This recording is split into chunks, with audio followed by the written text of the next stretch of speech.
cracking, everyone? Okay, all right, I know, I'm late. I had some shit to deal with. I had to go to the Verizon store and deal with some shit with my phone, so excuse the fuck out of me for being late. But we're still here nonetheless. See? New phone. Not gonna buy that bundle. No thank you, Pokemon Sleep. But I hope everyone's having a great Friday. Anything happened this week? I feel like there was some shit that might have happened or not. I don't know. We're gonna talk about it here? I don't know, I might just fuck around with my new phone and find out. All stream. Maybe.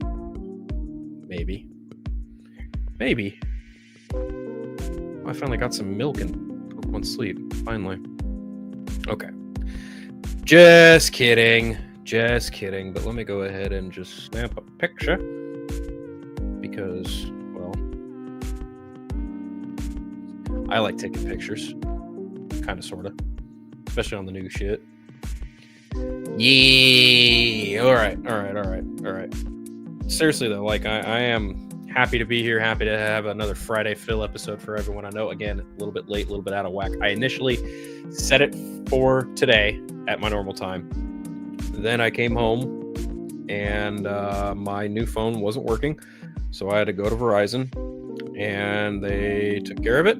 And I had to rush home just so I could make sure I would not miss this.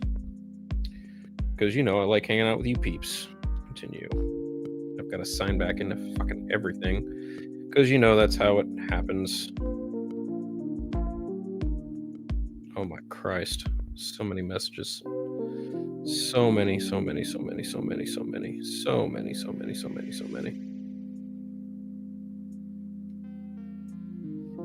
Pixel Pro just logged in near. Nope.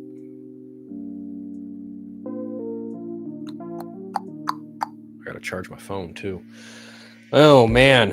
Again, guys, I truly apologize for the late start. It was just kind of a hectic day for me. Like I had a lot of shit going on, and I'm just now getting my footing, and now I have to charge my new phone because I'm an idiot. Didn't charge it all last night. So you guys can even see me setting up the cable and shit here too. You guys can't even fucking hear me. Hold on. Turn this down. There we go.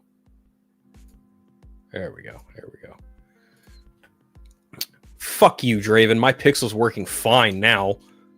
There was a problem activating it because of the plan. It wasn't necessarily anything technological. Fuck. There we go.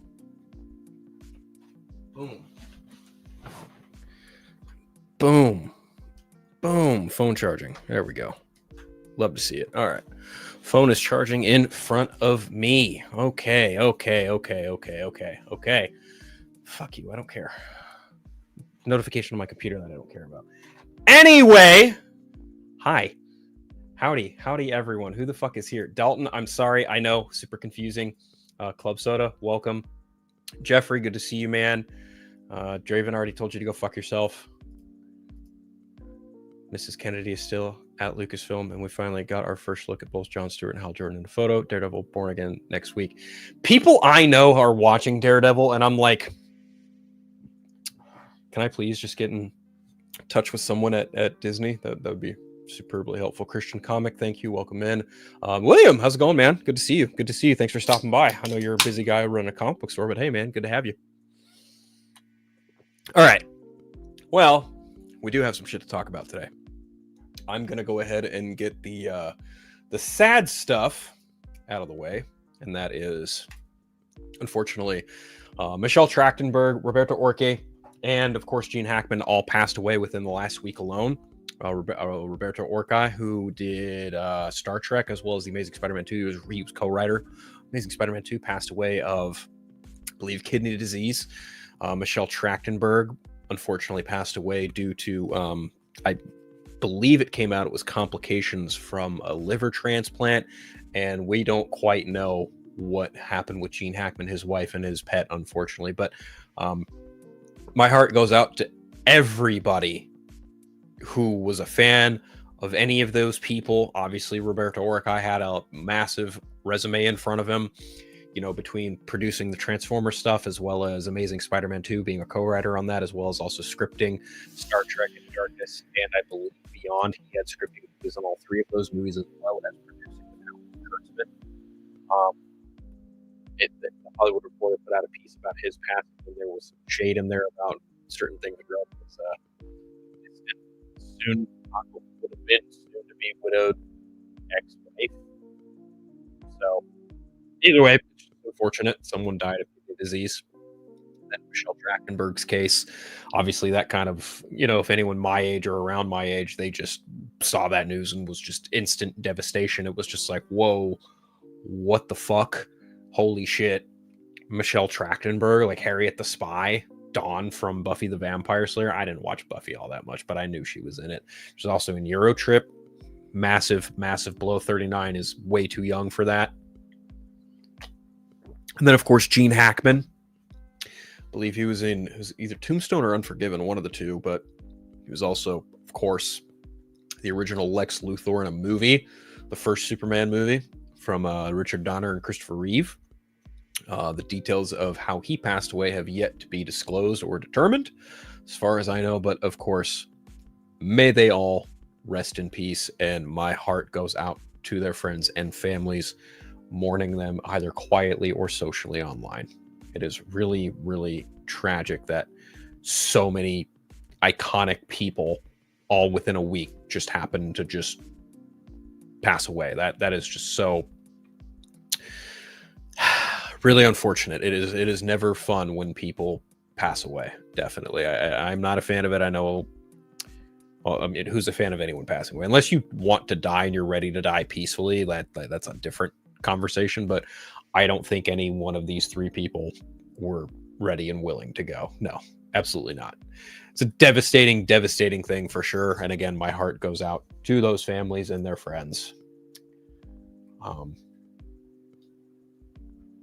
I don't really even know what to segue into next, because that's just so haunting. But I will just say that, speaking of Gene Hackman being a Lex Luthor, it's the best segue I can come up with, even though it's morbid as fuck. DCU info dump. All right. I'm going to pull up a document that was shared with me, because I say that in the sense of there was a document shared with me with all of the information from said info dump, and it bullet points everything in a way that I can read it and talk about it specifically.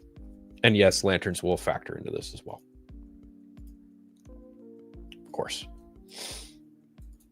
But in case anyone wants to know my thoughts on any of this stuff, feel free to check out the DC Studios podcast over on Any of a Box channel, as well as the Multiverse of Color channel as well.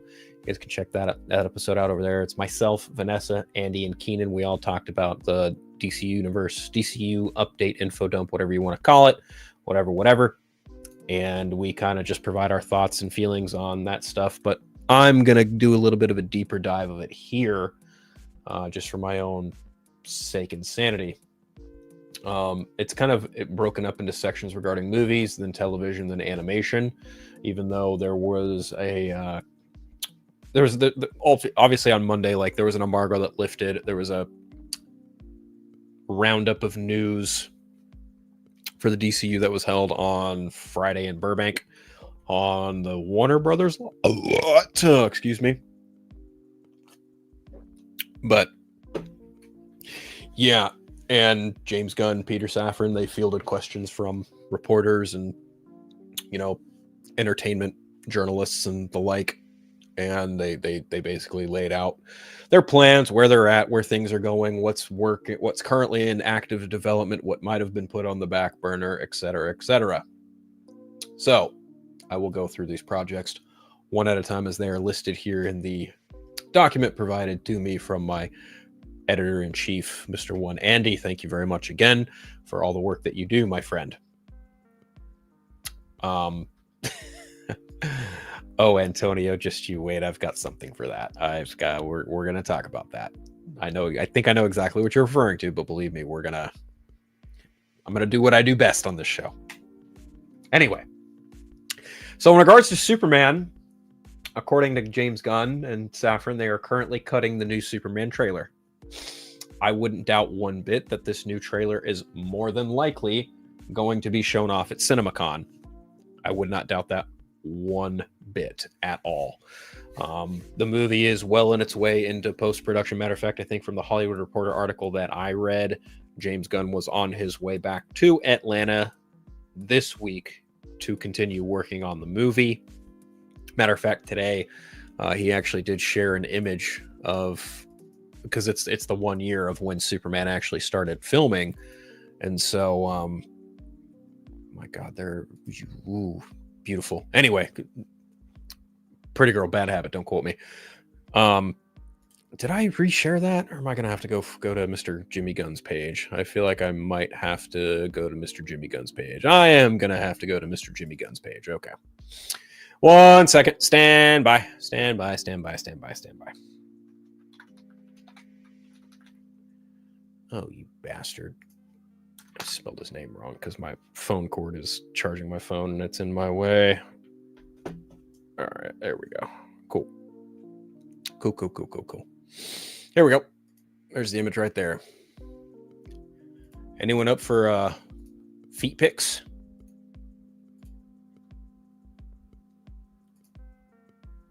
Look at that. Look at those super feet. Super feet. James Gunn says 1 year ago today, along Yerbin Svalbard, faster than a speeding bullet towards July 11th, 2025. Hashtag Superman. Now, that's pretty cool. Obviously, they did some shooting of Superman in the suit that day, that starting day, that first day. If I'm not mistaken, oh no, Superman's birthday's on leap year. He's February 29th, but because the leap year only happens once every 4 years, well, here we are.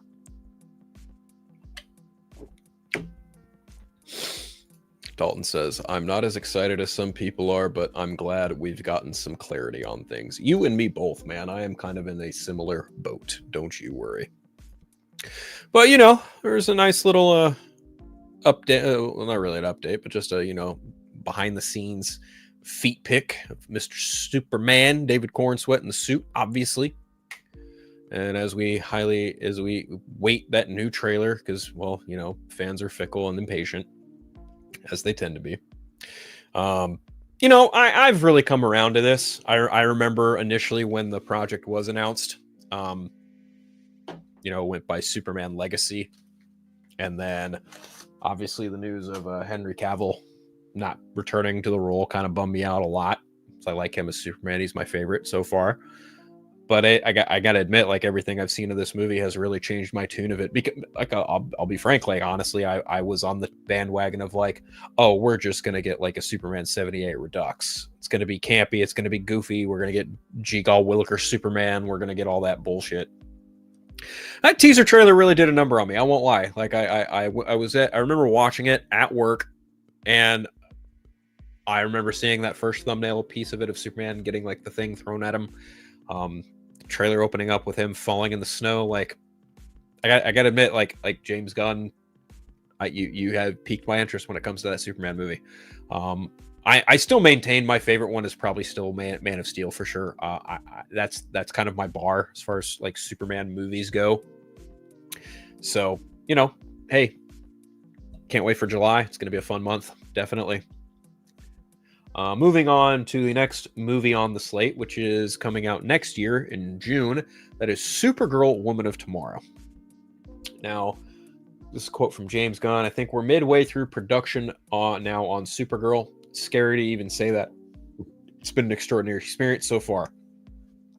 The script was one of the first things that we greenlit when we got here. Anna turned in a marvelous first script and just kept getting better and better. She's been a blessing. Craig Gillespie was a dream for me. I, Tonya was one of my favorite movies, and he has been everything that I would hope for a director on a big project like this when working with him as a studio head, which is weird to say, but I love working with him. Obviously, this is James Gunn's first rodeo as a co-CEO. He's been a filmmaker the majority of his career, so to be now in a position that's a little bit more akin to, say, a Really, you two? You guys got to do this right now? Really? Hey, no, none of this. No, no, knock it off, little heathen. Anyway, James Gunn being akin to like a Kevin Feige of sorts, like that was, I'm sure that's kind of a bit of a shock to him, a bit of a like, whoa, I'm not doing stuff behind the camera that I normally would do, you know? But I do believe that him and it was either him or Peter Safran said that it would be a while before we got any official images of Lobo or Supergirl. Which, given that the film is being shot predominantly inside, I can't really say I'm surprised at all. Not in the slightest. Which means we're probably not even going to see anything. I think the interesting bit here is the fact that it's halfway through shooting. Either that production is shorter than most, or Craig Gillespie is a lot like James Gunn, and he gets shit done in under budget, under time. Like, that would be pretty incredible. But I like that Anna Nogueira is becoming a favorite. Obviously, if she turned in a great Supergirl script, that kind of paves the way for the next thing that I'm going to talk about, and that would be Teen Titans. They did let it slip that she is writing that movie, but it is still in early development, and Miss Anna Nogueira is tinkering with it away into what it shall be. Now, this one is kind of interesting to me because, well, I like the Teen Titans quite a fair bit. I'm a huge fan of Dick Grayson and Starfire, Beast Boy, Raven, Cyborg. Like, I grew up on that show, obviously. It is yet to be determined what members or what roster will be on this version of the Teen Titans. It is a movie. I would venture to guess maybe Supergirl might be on it if she is a teenager, but not really. But I mean, it really kind of depends, right? Like, what angle are they going to go when it comes to making the Teen Titans into a movie? Because, you know, there was a long-running TV show, Teen Titans, and then it got a semi-revival in the form of Teen Titans Go, which is kind of an alternate universe deal, and they play with that in that show. And then you've got the Titan show that was on DC Universe, and then it moved to Max. I don't really have much to say about that show because, well, I didn't really like it all that much. Costumes were great, actors were great. Writing, not so much. Could have used a much better writer. I'm, again, just very curious to see how exactly you do a Teen Titans movie. And obviously, since we know that Batman is established in this as much older, and Damian Wayne is his Robin, that indicates to me on some level that either Dick Grayson or Tim Drake are probably going to be leading this team known as the Teen Titans. I mean, that's a fair assumption to make, right? I'd certainly hope so. But, you know, Gunn has said that the Brave and the Bold film is like the Batman film. It might have even been Safran who mentioned it way back in 2023, that the Brave and the Bold film was the DCU Batman and the Batman family. So if that's where we get the introduction, then I think it would be natural to kind of pave the way in a way that Superman may or may not, in a sense, set up Supergirl, because she's apparently in that movie, which you don't cast Supergirl a year out from her movie even beginning filming while Superman's filming if you're not gonna fucking include her in Superman. So I'd be shocked if Supergirl is not in Superman in some capacity at all. I would be shocked if they cut that footage and strictly just saved it for her movie. But considering Krypto has a part to play in Supergirl, Woman of Tomorrow, I have a suspiciously sneaking feeling that Supergirl will be in Superman. But that's just my opinion. Speaking of Brave and the Bold, this is a quote, I believe it's from, Safran. Quote, "We're developing the Brave and the Bold script right now, and Andy Muschietti will be the first one to see it," while also strongly implying the filmmaker is not involved in the project's development. Gunn went so far as to say he is now the driving force of the title. Quote, everybody knows I love Batman. It's important to me, so I'm working very closely with the writer on Brave and the Bold. The writer's name was not revealed. So, Andy and I and crew over at the DC Studios podcast, we had a fairly lengthy conversation about this, so I'll just reiterate what I said there. Process of elimination. Tom King is currently working on Lanterns. He's one of the writers, showrunners there. He's part of the DCU brain circle there, right? Jeremy Carver is writing Waller, or at least he's developing Waller. He's also part of that trust, if I'm not mistaken. Anna Nogueira is Supergirl and Titans, right? Okay. James Gunn is handling Superman, Peacemaker. My money, and I don't at all think Christina Hodson is staying in Gotham City. I think she's kind of moving into another space, personally, because we saw her work in Gotham City on 2 different movies, Birds of Prey and The Flash, and even Batgirl. So I would have to venture to guess that she's probably not writing Brave and the Bold. I know some people are hoping that is absolutely not the case. Me personally, I think it's either Drew Goddard or Jeremy Slater. I think it's one of those two who's writing Brave and the Bold.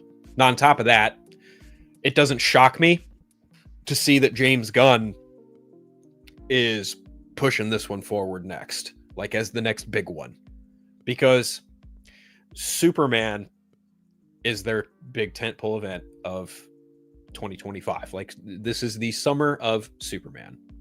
That's why we're getting a Superman Unlimited series from Dan Slott in the comics. Mr. Terrific just got announced as having his own series as well. My Adventures with Superman Season 3 comes out this year, and they will introduce Connor Kent, Superboy. And, of course, as I mentioned, Superman, July 11th, 2025. It is literally the year of Superman. As a Batman fan, I'm wearing a Dark Knight Rises shirt, for crying out loud. As a Batman fan, I can wait. I can absolutely wait for not only Brave and the Bold, but Batman Part 2. I am fine. And I'm probably paraphrasing my good buddy Ray, the Flightcast, here when I say this, but again, like, it just bears repeating. I have like 6 or 7 Batman movies on top of a gigantic library of animated Batman movies that I can watch at any point in time that I want to. Yes, that includes Batman and Robin. And that's if I'm feeling frisky. I can wait for Brave and the Bold. I can wait for Robert Pattinson's Batman Part 2. I can wait for Matt Reeves to take his time and do what he needs to do with that.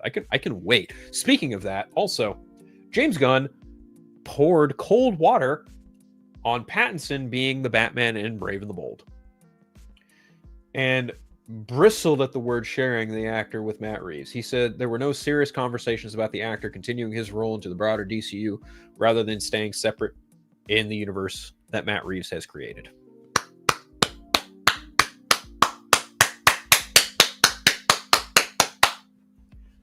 I'm gonna play a bit for that, because that is just that just makes me so happy. But that is just also, it's just so this is fucking awesome.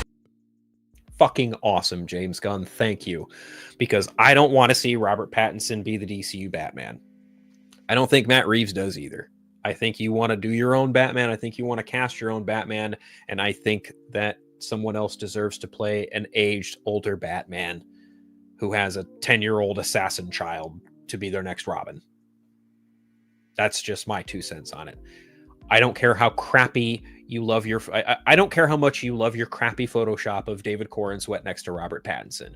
It just doesn't tonally add up and does not fucking work. I'm sorry. Go cry in a corner. It's never going to happen, no matter how bad you want to wish it into existence. It is never going to fucking happen. But Philip, what if David Zaslav doesn't give a fuck? He doesn't want to be the decision maker behind any of this shit. That's why he hired James Gunn and Peter Safran in the first place, so they can make these decisions. And guess what? James Gunn came out and went, nope, not happening. Good. And, you know, I'm sure there's still people who are going to be like, but there's still a chance, right? It can happen, right? Okay.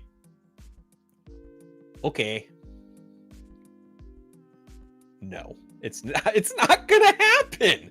Like, I don't know how many times people need to be told no. Like, if you need to be told no more than once and you still don't get it, you are a child. Your brain capacity is equal to that of a child. Anyway, Dalton asks, if they're doing Batman and Son and the Teen Titans is happening, which Robin is going to be in it? Is Dick Nightwing already? Is Jason Red Hood? Or is he still dead? Is Tim around? Dude, I get it completely, because like in a perfect world, you know, if you went down the route of like getting a perfect Batman saga on film, I suppose you get like 3 movies of him with, you know, one Robin each. You know, the first film is early days, Batman and Dick. Second film is something akin to like, you know, Lonely Place of Dying, or not Lonely Place of Dying, but Death in the Family, right? Nightwing's there in a supportive capacity. Then the third film is like the fallout from that, Lonely Place of Dying. You've got Tim coming in, assuming the mantle, and Dick being like, no, you can't. We fucking lost Jason, et cetera, et cetera. Then you get to another trilogy of films where it's Batman. Like the first one is Batman and Tim. And, you know, maybe it's like Hush, and then that leads into Under the Red Hood, and then that leads into Batman. And so in a perfect world, if you handed me the reins of doing Batman without any oversight whatsoever, that's what I would do if I had like a 6-picture deal. And that's assuming I even got any of that shit off the ground if the audience liked it. But it honestly, I feel like Batman is more than enough established as an iconic character to where you can get away with having Batman be however old he is, and then be like, oh, by the way, you have a kid and it's Damian, and you can justify having Nightwing be, you know, in the background in Bloodhaven or the leader of the Titans. You can justify having Jason be already dead or resurrected as Red Hood. Hell, maybe you even do it in the same fucking movie. I don't know. To me, you can also justify having Tim there as the current Robin, being like, yo, what the fuck, who's this kid? And they kind of have that fight, because there is a very iconic fight between Tim and Damian on top of the Tyrannosaurus Rex in the Batcave in, I believe it's Batman and Son. And Tim gets the absolute dog shit kicked out of him, but I love Tim Drake nonetheless. Anyway, moving right along. As far as the Batman 2 is concerned, by the way, Matt Reeves has yet to turn in a full script, but what they have read so far is incredibly encouraging, which means to me, here's the thing, like, that one's kind of a weird one because it was announced immediately after the first film, and Matt Reeves has been kind of writing it as he's gone on. And also the strikes happened, and then DC had a shakeup in terms of leadership. And I don't doubt one bit that at one point, maybe there was one villain in cahoots to be the main antagonist, and then once the changing of the guard happened, some things may or may not have been retooled, especially in a post-strike world. I don't know. But very, not surprising, but also just kind of like, okay. And also, like, if Matt Reeves is taking his time, I'm going to give him the benefit of the doubt and let him take his time to develop it. Definitely. For sure. Like, whatever the fuck he's got going on, I will let him cook, take him all the time he needs. Like I said, as a Batman fan, I can fucking wait patiently. I get people like Matt Jarbo want these universes to be connected, but putting Pattinson Batman in the DCU does not work. Get people like to compel world to Marvel, use some act. I don't give a shit. Marvel's used the same actors in different roles. And I've had my issues with Matt Jarbo in the past. I haven't really paid attention to him. Honestly, all the people I used to beef with on Twitter, that stayed on Twitter. I'm no longer on Twitter. I no longer have any desire to be on Twitter or even interact with people I used to like get into it with on Twitter. Matt Jarbo being one of those people, not saying anything superbly negative about the guy, because again, him and I had our differences and our beefs in the past. If you know me, you know what I'm referring to. But yeah, whatever he feels is however he feels, and he's certainly entitled to his opinion one way or the other, and that's fine. I just don't at all see James Gunn being like bending the knee and being like, okay, let's get Robert Pattinson to be our DC Batman. Like, fuck no. Why the fuck would he do that? Compromise creativity for the sake of easiness? That's bullshit. Anyway, I talked about Teen Titans, but there is a quote here. Apparently, Safran let it slip that a Teen Titans movie were true after a reporter asked about the status of Nogueira's screenplay.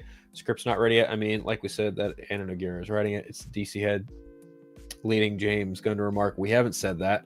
The back and forth and exchange continued with Safran stating, no, I think it was out there. With Gunn replying, it's out there. Playing that DC Studios has never officially confirmed the reports until now. It was something that Anna was really impassioned about, and she's turned over an amazing script for us. She's fiddling with that now. All right. Next up on the docket is the third movie to be greenlit and has found its director because they are closing a deal with Mr. James Watkins on this, and that would be Clayface. This summer, cameras are going to roll on Clayface, an incredibly body horror film that reveals the compelling origin of a classic Batman villain. This is another title that was added to the slate through the strength of an exceptional screenplay by Mike Flanagan. Now, for all of you who may not be familiar with that name, Mike Flanagan wrote the likes and directed Dr. Sleep. He wrote Midnight Mass. He wrote Gerald's Game. He wrote Haunting of Bly Manor, as well as The Haunting on Hill House. Basically, Mike Flanagan is the go-to Stephen King adapter. He knows his shit, and he knows it very well. And the fact that he came to them with a pitch for Clayface is awesome. The fact that it's even being set in the DCU and it's also being produced by Matt Reeves and co. with Six in Idaho, but it's also apparently taking place in the DC universe. And it's apparently a lower budget film too, and it's slated for 2026 as well. So it's going to be Supergirl in June and then Clayface in the fall.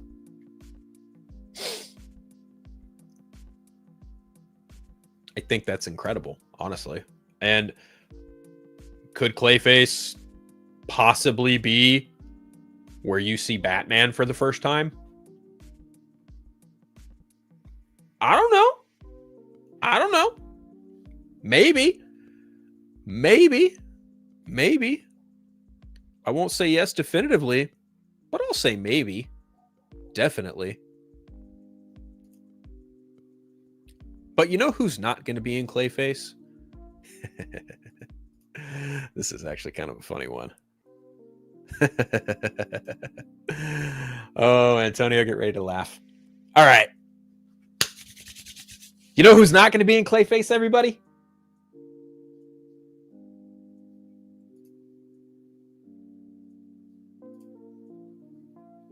Daniel Radcliffe. Because Daniel Radcliffe is rumored to be eyed to play Basil Carlo in James Watkins' Clayface. But wait. Hold on.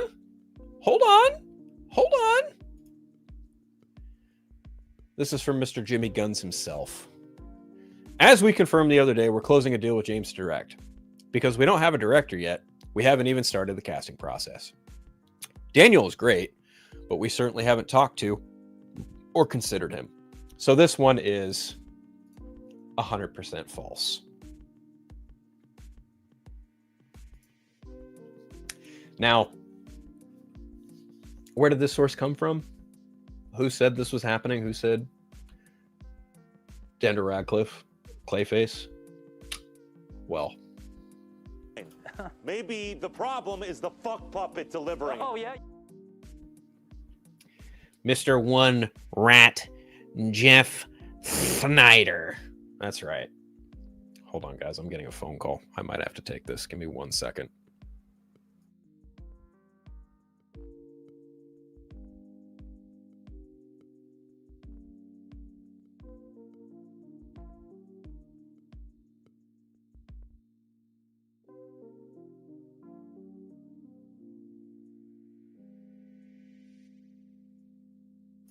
Sorry about that. Sorry about that indeed. Prank call. Anyway, no, that fuck puppet, Jeff Snyder, once again, wrong about something DCU related. I mean, how many times can I beat this dead horse, guys? Like, if Jeff Snyder says anything about DC, it probably isn't true. Like, he's just fishing for attention. He's fishing for engagement. He probably had a meltdown about it. If he did, I don't know. Don't really care. Hunter Iggy, if you want my thoughts on Michelle Trachtenberg passing away, you can go back to the beginning of the show.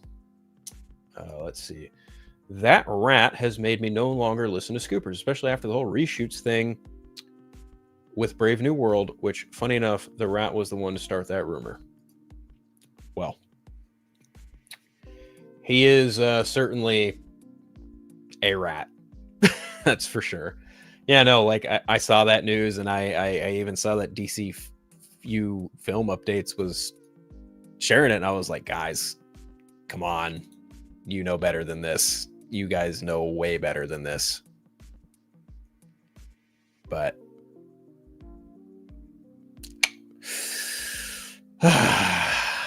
such is life. Such is the scoop game.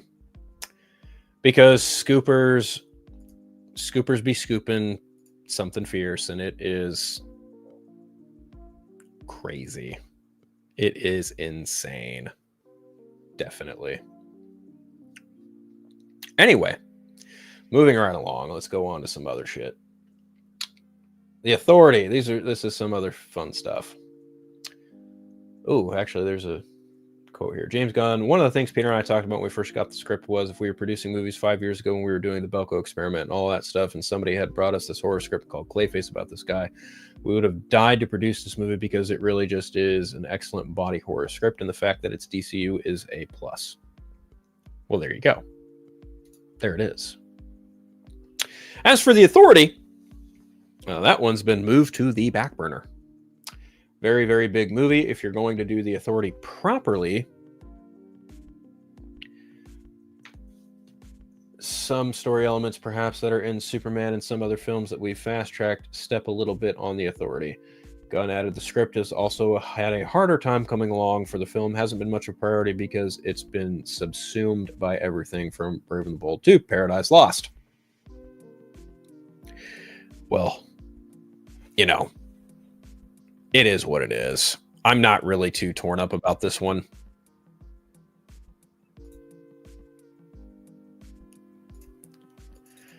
At all. Like, I know next to nothing about The Authority. The closest thing I know about The Authority is that short run that Grant Morrison did, Superman The Authority. And it's not even the same lineup. It's a couple different characters. But, you know, when it comes, it comes. I can be patient. Ain't nothing to worry about. As far as Sergeant Rock, Peter Safran says, yeah, Daniel Craig was never in. Daniel and Luca have a really close relationship. They were out promoting Queer together, and obviously they spoke about it but never met. So he was never in, but we just never comment on casting rumors, so we just let it alone. Well, there it is. Oh, boy. James Gunn adds to that. It's interesting to see the way these things happen online because certain things are thought of as reality and things as thought of as reality, but it was never like Daniel was Sergeant Rock. And then as for Swamp Thing, complete unknown. We hope that he'll come back to Swamp Thing when he's ready because, again, that was one of those ones we love him as a filmmaker, so we're happy to wait for him. Swamp Thing is not integral to the larger story that we're telling.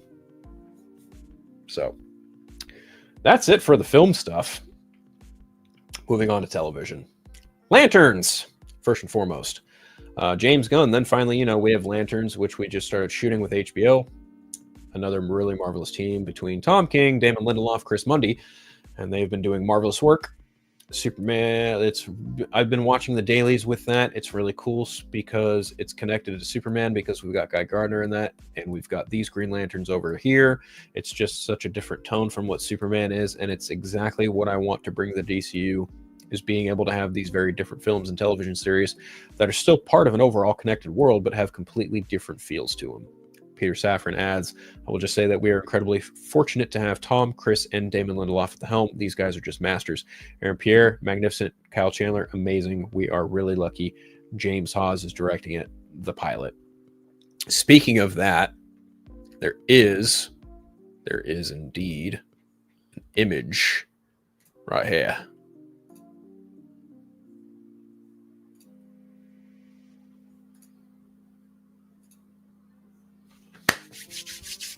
Look at my boys. Look at my boys. They're so good looking. Hal Jordan, Jon Stewart. I can't fucking wait for this show, man. It's going to be amazing. It's going to be dope as shit. Oh, Donovan, if you want to know what I had to say about that, just back up about 5-10 minutes or so. Just a heads up. But look at my guys. Jon Stewart and Hal Jordan. He's even got the ring. He's got the ring right there. Oh, fuck. Holy shit. Look at that. That's so cool. Man, oh man, I can't wait for Lanterns. All right, next up. Peacemaker Season 2 is in post-production, targeting its August 2025 release date. Moving on. Waller, the show has faced some setbacks. Yeah, this one kind of hurt to hear the most because I like Viola Davis. I like Amanda Waller. I think the reason they're having such a hard time with this is because they can't quite figure out what to do with Amanda Waller in a post Peacemaker world after her whole secret has been outed after Creature Commandos and everything. And we know for a fact that Rick Flag is going to be the head of Argus going forward now. So I don't know. Not really sure. Maybe at some point we'll figure it out. I think the best route to go down would be something equivocal to maybe something affiliated with Checkmate or maybe something with Cadmus. Not really sure, but it kind of bums me out that this one is kind of, also on the back burner, as with Booster Gold as well. And then as for Paradise Lost, the pilot is being written, but no writer was attached at this time. I feel like you'd have to have a writer for a pilot to be written, but we'll see what happens with that. And then finally moving into animation. Hold on, Cameron asking a question about Lanterns. Does Lantern Ring change its appearance for every Lanterns? If how I'm interpreting this is the way I think I'm interpreting this, I believe the ring gives you an outfit that is unto your own. I think. I don't know for sure, but I think so. All right, first up is Dynamic Duo, pre-production and Dynamic Duo, which is a coming-of-age crowd pleaser, producing with Swaybox, Warner Brothers Animation, written by Matt Aldrich, who won a lot of fame from Coco. The animated Tale of Two Robins really provides a perfect ramp-up for the family audiences in the world of Gotham City. The reason they have not answered it because there might be a way it fit in the DCU. I would love for this animated puppet movie to be part of the DCU. That's really appealing to me, but the story is so unique, it may just not work within the universe. I mean, it's kind of hard to look at something like that and be like, yeah, this is part of our bigger, grander thing, but it's directly about Dick and Jason. I don't know. It just feels very Elseworldy to me. I feel like this is your way of doing almost Into the Spider-Verse without doing directly Into the Spider-Verse, but I digress. Blue Beetle, the animated show, is getting to a place and they're going to present for a green light really soon. It follows the events of that movie, which would then in turn make that movie canon. All right, next up is Superpowers. DC Superpowers takes place at the Alliance School for Heroes and focuses on new students Lightning, Flash, Plastic Man, Aquagirl, Green Lantern, and Terra, who have leveled up their powers under the supervision of Principal Martian Manhunter in the hopes of one day graduating, becoming the next generation of Earth's defenders. Matt Beans is executive producing. Michael Chang is a supervising producer. Okay, that's a very interesting lineup. Lightning, I'm assuming Black Lightning, or it might even just be Lightning. Thunder and Lightning, yeah, that makes sense. Okay, that could be one. Flash, maybe it's Wally. Maybe it's even Bart. I don't know. Plastic Man, obviously, Eel O'Brien. Aquagirl. Interesting choice. Green Lantern, I'm betting donuts to dollars. That is Kyle Rayner right there. Maybe. We'll see. And then Tara, obviously Tara from Teen Titans. That's my guess. And Martian Manhunter being principal. See, these next three feel like animated Elseworldy stuff anyway, so I don't think this is going to feed any of these feed into the DCU proper. I think, again, these just kind of fall in the other animated Elseworlds category, definitely. Next one up is definitely not in the DCU, but it is set in another world, and that is My Adventures with Green Lantern. Follow high school student Jessica Cruz, who has had her life upended when, according to an official logline, Green Lantern Power Ring falls from the sky, chooses Cruz to be its champion.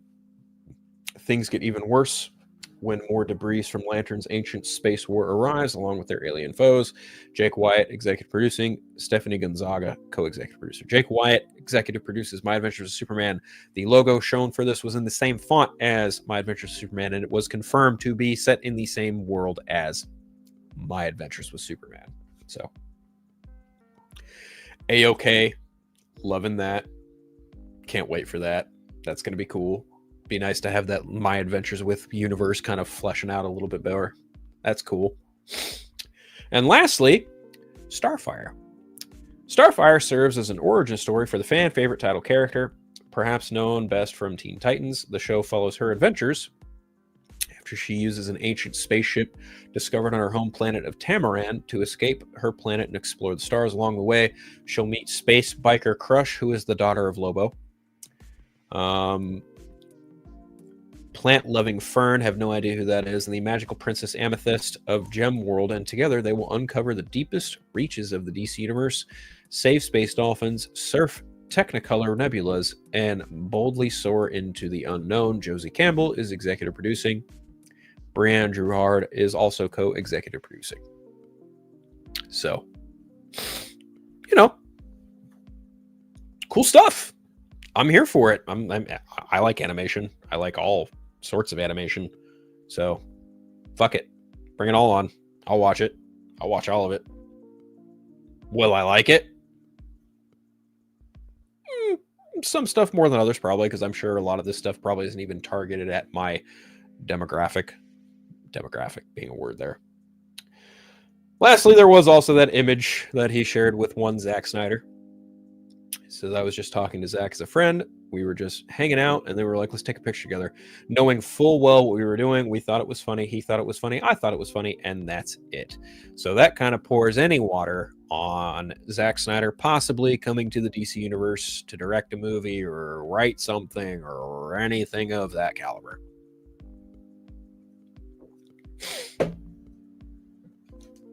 And then finally, they may not have a presence at San Diego Comic-Con, but they will release something at CinemaCon in April.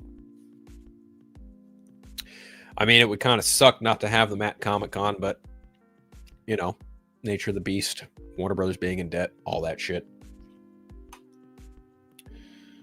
Oh, man. Anyway. There was also a crypto 4 shorts, seasonal shorts that will happen. So that's cool. I'm sure there's going to be one for winter, spring, summer, fall. Gunn says we talk about those, 4 seasonal shorts with crypto starting this fall, the same version from the Superman movie. So that's cool. They were also asked about video games. We're working incredibly with JB Perrette, who runs that division. First time it's ever been done this way at WB. James and I sit with the guys that run studios under JB, whether it's NetherRealm or Rocksteady. We sit with them. We talk about characters and stories we're interested in and that they're interested in. Well, speaking of games that they are interested in, Wonder Woman didn't sound like one of them. And Monolith Games is being shut down. Crying shame, truly. Really a shame. I would love to have seen or played that Wonder Woman game because it sounded pretty badass.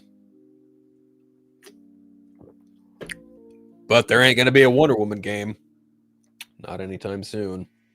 That's unfortunate. You know what else is probably going to kill, though? Here. That might be a shitty segue, but The Punisher is receiving a special presentation from Marvel Studios. Now, let me go ahead and pull this up. Because I have not read the fine details of this yet. Where is... I thought it was in like Variety or the Hollywood Reporter. Where the hell?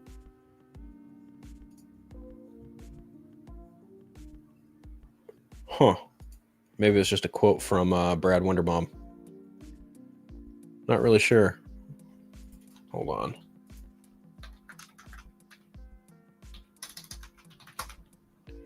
Where is the Punisher?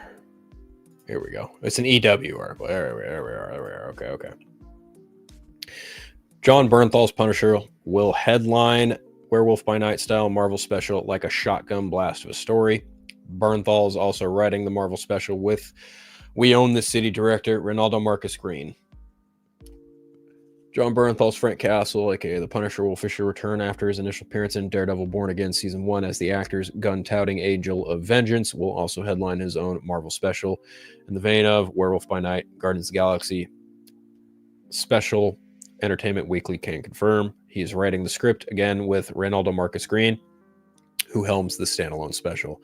Shock and blast of a story, but has all the pathos and emotion that you'd want out of a Frank Castle story. Winterbaum, the head of Marvel TV, tells EW. It's exciting. Winterbaum tells EW the story concept for the Punisher special came while filming season 1, which will premiere 2 episodes on Disney Plus this March 4th. That would be next week, I believe, next Tuesday. So Frank and a bull. Let's see. Matt Murdock goes to Frank because he needs something done that he's unwilling to do, and Frank, a bull in a china shop, drives right to the heart of the matter because, of course, he does. Bernthal is a generational actor, Winterbaum says. Incredible what he brings to all the roles, but particularly Frank Castle, and he's a great writer. He knows the character inside and out. Also, I love the Punisher, but I love John's Punisher in particular. The idea that he's in the MCU and can bring that to a greater universe, especially the more grounded street level stuff, is a huge opportunity. All right. I mean, hey, look, I love John Bernthal. I think he's amazing as Frank Castle. When they cast him for season 2 of Daredevil, I was like, yes, that is it. He is Frank fucking Castle. And it just, chef's kiss. The fact that he's back in Daredevil makes me so excited to watch it. I can't wait for Tuesday for obvious reasons. But speaking of Daredevil, this is actually some breaking news that dropped today. Where the hell is it? Hold on 1 second. Hold on, I'll pull it up. Matthew Lillard. There we are. Because apparently Daredevil Season 2 just got bigger. Matthew Lillard is set to join the cast of Daredevil Born Again Season 2 with heads into production next week. Character details are being kept under lock and key. The news comes just ahead of the Marvel TV Season 1 premiere, with the first 2 episodes set to debut next week. Yeah, they don't say who he's playing, but he's in it. So that's cool. That's really effing cool. I already answered that question. Hold on. 1 batch, 2 batch, penny and dime. That's right. I'm cool with it because here's what we really need to ask ourselves. How does Frank Castle fit into the larger MCU? I mean, frankly, it doesn't really matter to me. I just like that there is a Punisher in the MCU. And you can finally have an opportunity to do something R-rated with that, especially after Deadpool and Wolverine. All right. So that's all gravy. Matthew Lillard joining the bunch. That'll be cool. And then Homeboy getting his own special presentation. That's dope as shit. But you know what is just confined to its own single sandbox? Star Wars. You know who's still running Star Wars? Miss Kathleen Kennedy. Okay. So admittedly, when I initially saw the news that she may or may not be stepping down, I was quite surprised. But then it turns out that she's not, in fact, retiring. And I'm going to pull it up right here, right now. This quote is from a Deadline interview piece. Here's the question. We've read all these speculative reports that you are out, that there's a frenzy for the next person who's going to take over Lucasfilm. What is the truth? And Kathleen Kennedy says, the truth is, and I want to just say it loud and clear, I am not retiring. I will never retire from movies. I will die making movies. That is the first thing that's important to say. I am not retiring. What's happening at Lucasfilm is I have been talking for quite some time with both Bob and Alan, Bob Iger and Alan Horn, about what eventual succession might look like. We have an amazing bench of people here, and we have every intention of making an announcement months or a year down the road. We are in lockstep as to what that's going to be, and I am continuing. I'm producing the Mandalorian movie right now. I'm also producing Sean Levy's movie, which is after that. So I'm continuing to stay at Lucasfilm and looking very thoughtfully with Bob and Alan as to who's stepping in. So that is all underway. And we have every right to make that announcement when we want to make it. You were looking within seems to give credence to what we've heard, that an exec chef creative like Dave Filoni is in good position as he works on Star Wars to write and direct. I can't say who it is because there's just an internal process that goes on inside a larger corporation and publicly held company as to how we go about making deals, finalizing decisions, and making announcements. There's nothing unusual about that, and we're in that process. This flurry of press coverage, it sounds like chaos. What's the reality? Chaos? There has never been chaos because we know exactly what the plan is and we've been talking about it. As I said, nonstop for the last couple of years because for obvious reasons, I'm not going to be here forever. George asked me 13 years ago to step in, and now I'm looking at who's going to replace me. And I said, we have a bunch of people internally to handle the business, that creative side. The job has grown also since I stepped in. There was no streaming. There weren't a lot of things that we're involved in right now going on, so it has grown. How far down the road do you expect before a change gets made and then you go off and produce these big Star Wars movies? Well, probably make an announcement months or a year out, and I have every intention of sticking around to help that person be successful. I'm already producing the Mandalorian movie, and Sean Levy's is after that. I recall these retirement predictions were rendered a while ago, and you re-upped. Here you are. What do you make of this fixation on your job status? I truly don't know. At any discussion previously about me retiring or quitting or any of those things, that's complete rumor mill because all of these reports, I have just continued doing my job and continuing my contract. Nothing unusual. It has just been manufactured. Interesting. Very interesting. The connotation is you're being pushing aside in need of being replaced, though it's not what I've heard. Absolutely not the case. I could not be further from the truth, and everything that we do inside of Lucasfilm is in lockstep in communication with Disney. We all know what's going on. The communication has been completely collaborative, as you would expect. This is a big piece of business for them, and they want to empower me to help me make that decision and that choice. I'm doing that. Deadline. I'm placing some blame on Marvel's Kevin Feige because he had the magnificent streak of superhero hits and set an impossibly high bar. But now he's starting to take shrapnel. How daunting is it to run a company based on beloved and iconic IP? What has been the most challenging thing about running Lucasfilm when fans of the original trilogy measure everything against it and don't see the business need of broadening the franchise when Disney paid so much for it? It's what MGM will go through as it expands the Bond universe.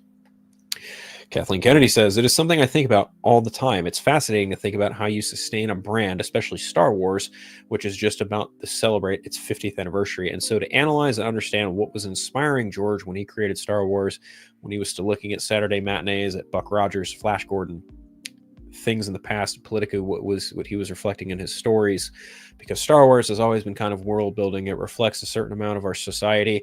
The world, needless to say, is changing by the second. Consequently, the audiences have changed dramatically. How they consume things, we're seeing this reflection in the health of the movie business, what it really means for streaming, and what are all these platforms that may be on the horizon. You're trying to look forward, and at the same time, you're trying to create stories that feel familiar.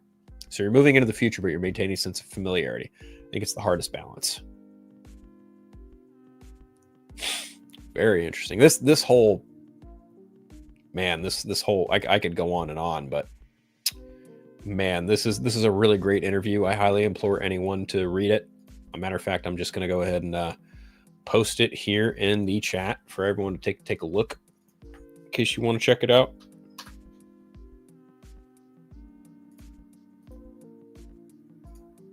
There we go. Deadline article is in the chat. Let's see. Dalton says, Sorry, Daryl says. Let's see.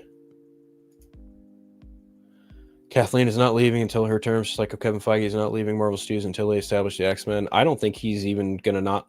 I don't think he's gonna leave after the X-Men are established. I think he's in it for the long run. Like, realistically, these people are in it until they don't want to be in it anymore. That's kind of the reality of the situation.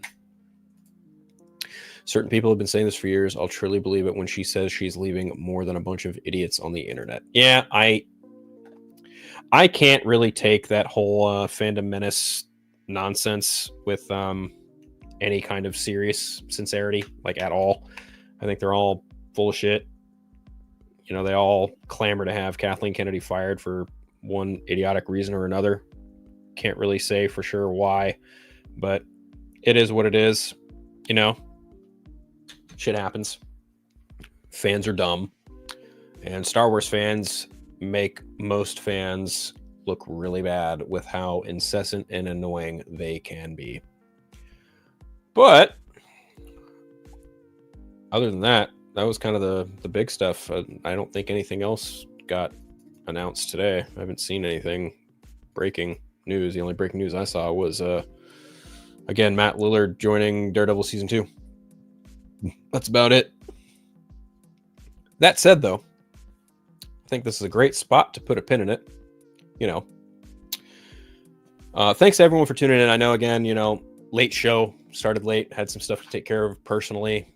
Again, regarding my phone situation, happy to finally get that behind me, or rather in front of me, I should say. You know, do me that favor, hit that like and subscribe button, hit that notification bell. You know, do the thing, that thing, this thing, that. Do me that favor. Ding, ding. You guys can catch me on the socials. Vero, Instagram, Blue Sky Threads. Am I missing one? I don't think that's it. No, that's it. That's it. That's all I got. Also on YouTube, you can catch me on the Council Creator Show every Wednesday. You can catch me on Party Nation every Tuesday. You can catch me on the Vodka stream on Friday. Probably today in the next hour or so, a couple hours. Yeah, you know, like, that's about all I got, guys. But I do have a nice new ending for you guys. So until then, until next time, until next week, I will see you guys soon. Have a great weekend. Enjoy your time. Enjoy your loved ones. Play some Pokemon like I do. I play Pokemon a lot. Matter of fact, I've been playing Silver. There's a Pokemon Silver replay I'm going through right now on my channel, in case anyone wants to check that out. Yeah, there was a bunch of Pokemon stuff, but I just don't have the time to talk about it here today. I was going to make a video yesterday, but I just got into my head and I couldn't really shake out of it. But we'll meet again next week, talk about some more stuff. Until then, take care, everybody.